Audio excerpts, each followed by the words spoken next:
Ja sam Stefan Bošković i čitat ću isječak iz romana Ministar.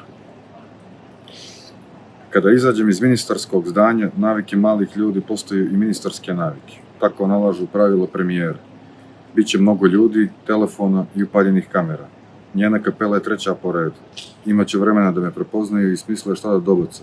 Lud, licemjeran, ležeran, lascivan, la, lu, lo, napušta male navike i probijam put prema trećoj kapeli.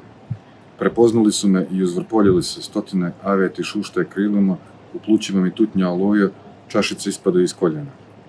Podignutih ramena vrludam kao Pinokij u Nil Baret odijelu, poražen i naivan, spreman da se sručim pred vratima, kleknem pred ruljom i prošapćem: ja sam kralj na koljenima, proburazite me sad rogovima i objektivima, stisnite se u red za komentare i ščupajte mi kičmeni stub, tucite pleće i žarenu glavu.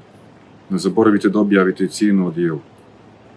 U kapeli je tiho i hladno, tmurne figure na uglačenoj površini mijenjaju raspoloženje i raspored. Kada sam zakoračio, tihnuli su jecaj. U koloni je bilo 7 žena, brisale su suze i zurilo mene. Trudio sam se da ih ne pogledam prije nego što im pružim ruku i izjavim saučešće.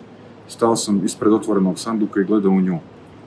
Lice je bilo hrapavo, koža siva, malo krvi na mrtvim usnama.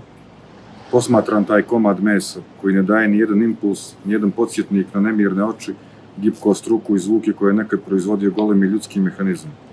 Dišem otežano i glasno dok se iza mene stvara gužva.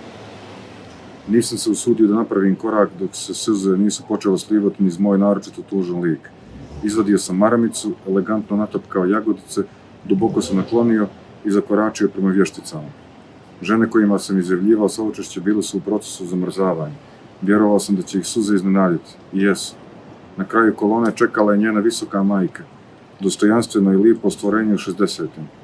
Zastao sam i prvi put podigao glavu. Nazirali smo jedno drugom žute žice u očima. Tiho i razgovjetno sam rekao da mi je mnogo žao.